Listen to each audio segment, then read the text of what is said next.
कधी कधी कीर्तनकाराचंच प्रमाण अपेक्षित राहतं ते राहतं, पण ते नेमकं तो आधी देऊन टाकतो. शेवटी मग कीर्तनकाराला सांगावं लागतं थांबा ते पुढच्या 5 नंबरवरच आहे. पुन्हा अडचणी येण्याच्या शक्यता राहतात. ह्या विद्यार्थी अवस्थेत सगळ्यांच्या अनुभव असतील पाठ करून कीर्तन करायच्या सुरुवातीला तेव्हा. ठीक आहे. तो हिरा जो आहे तो हिरा एक तर आयरनीमध्ये जातो, नाही तर त्या घरामध्ये तयार, म्हणजे लोखंडामध्ये लोखंडाला ठिसूळ करण्याची ताकद ज्याच्यात काठी नाही त्याचं नाव हिरा. मग आता तो त्या आयरनी जर अडकला तर त्याला काढेल कोण? हिरोची बायको हिरोईन, डॉक्टरची बायको डॉक्टरी, बाबाची बायको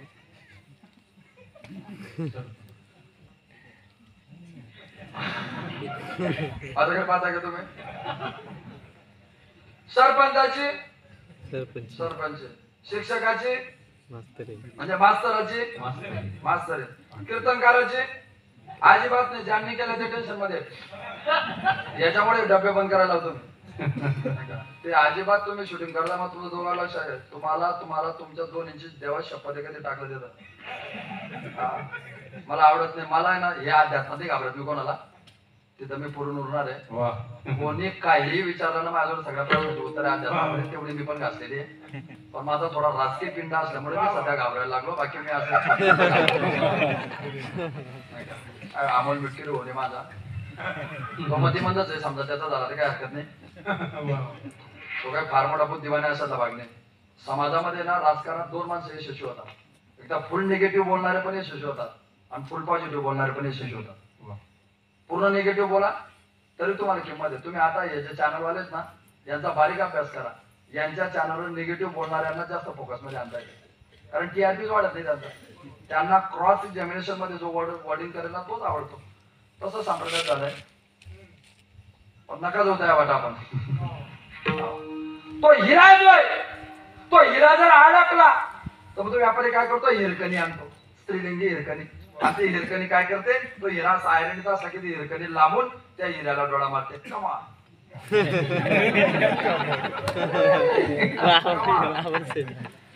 आणि मग हिरा किती मोठा असला एकटा ठाईचा ठाई एक नाही जात कुठे, तो फिरोनिया नाही जात कुठे, तो फिरोनिया. एकटा ठाईचा ठाई एक, एकटा ठाईचा ठाई एक नाही जात कुठे, तो फिरोनिया. फिरतात ते काहीच घेणं देणं नसतं. Brain is same, mind is difference.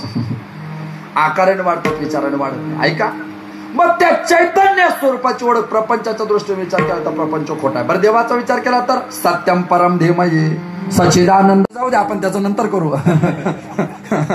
तुमच्या आलं तरी भरपूर आहे मला. त्या पोरामध्ये बदलच नाही.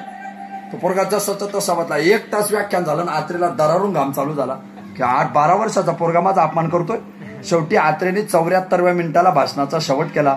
मला माफ करा, माझ्या आयुष्यात पहिल्यांदा मी असा पोरगा पाहिला की तो 2-1.25 तासाच्या व्याख्यानात अजिबात हसला नाही. स्टेजून खाली उतरले, सगळ्यात पहिल्यांदा त्या पोराच्या बापाला बटले. काय निग्रह शिकवलाय पोराला, काय संयमन शिकवलंय पोराला. अरे 1.25 तास सगळे लोक खुर्चून खाली पडतील इतके लोटपोट हसत होते, पण तुमचा पोरगा एवढा संयमी 32 पैकी त्याने एकही विद्यार्थी बाहेर निघू दिला नाही.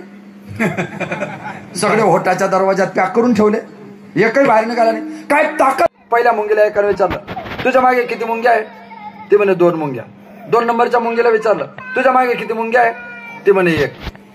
सगळ्यात शेवटच्या मुंगीला विचारलं तुझ्या मागे किती मुंग्या आहे? ती म्हणे भरपूर. मुंग्या किती होत्या? 3. पहिलेला विचारलं तुझ्या मागे मुंग्या किती? तिने किती सांगितल्या? 2. दुसऱ्या मुंगीला विचारलं तुझ्या मागे मुंग्या किती? तिने किती सांगितल्या? 1. तिसरीला विचारलं तुझ्या मागे मुंग्या किती? तिने काय सांगितलं? भरपूर. मुंग्या किती होत्या? 3च. मग ती भरपूर कस काय म्हणते? मग काय असेल विनोदाचा अर्थ? याचा अर्थ काहीच नाही, ती खोटं बोलली. अर्थ काहीच नाही याचा आहे का? त्याच्यात गंमत. नंतर ती आई त्या संन्याशाच्या जवळ गेली. महाराज, आज तुम्हाला पोरगा रक्षण करायला दिला होता, भक्षण करण्याकरता दिला नव्हता. माझा पोरगा समाप्त झाला, माझा पोरगा मेला, मला माझा पोरगा पाहिजे. महात्म्यांची समाधी उत्थान पावले त्याने शतला माऊली माफ करा. खरं म्हणजे माझं तुमच्या पोराकडे पाहिल्यानंतर ब्रह्मभाव जागृत झाला, मला समाधी लागून गेली, मला माफ करा, मी तुमच्या पोराला वाचवू शकत नाही, मला माहिती नाही माझा पोरगा पाहिजे, अहो मला समाधी लागली, मी काय करू. त्या महिलेने सांगितलं, एका लहान पोरामध्ये देव पाहून ज्या संन्यासाला समाधी लागू शकते त्याची तपश्चर्या कमी राहू शकत नाही. एका लहान पोरामध्ये देव पाहून ज्याला समाधी लागू शकते त्याची तपश्चर्या कमी राहू शकत नाही. मला वाटलं तुमची तपश्चर्या मोठी, तुम्ही माझ्या पोराला जिवंत करू शकतात, माझा पोरगा जिवंत करून द्या. संन्यासाने डोळे बंद केले, तिला सांगितलं तुझा पोरगा जिवंत होईल. संन्यासाने डोळे बंद केले, कुंडलीने जागृत केले, आपलं आत्मस्वरूप त्या पोराच्या शरीरात टाकलं. संन्यासी मेला आणि पोरगा जिवंत झाला. तिला पोरगा जिवंत झाल्याचा आनंद झाला. साधू मेला त्याचं वाईट वाटलं नाही. महाराज काय नेहमीच जन्माला येतात, नेहमीच मरतात, तसं काही एवढं महत्वाचं नसतं. आता आला ना तो कीर्तनाला, हे महत्वाचं आहे. आता परत 300 किलोमीटर मध्ये तो गेला तरी चालेल आणि गेला तरी चालेल, आहे की नाही. म्हणजे कसं असतं, महाराज पोहोचले काय आणि महाराज पोहोचले काय, त्याला काय एवढं प्राधान्य नसतं ना. तीच परिस्थिती तिच्याही डोक्यामध्ये झाली. त्या पोराला तिने घरी आणलं, पण त्या पोरामध्ये आमूलाग्र बदल झाला होता.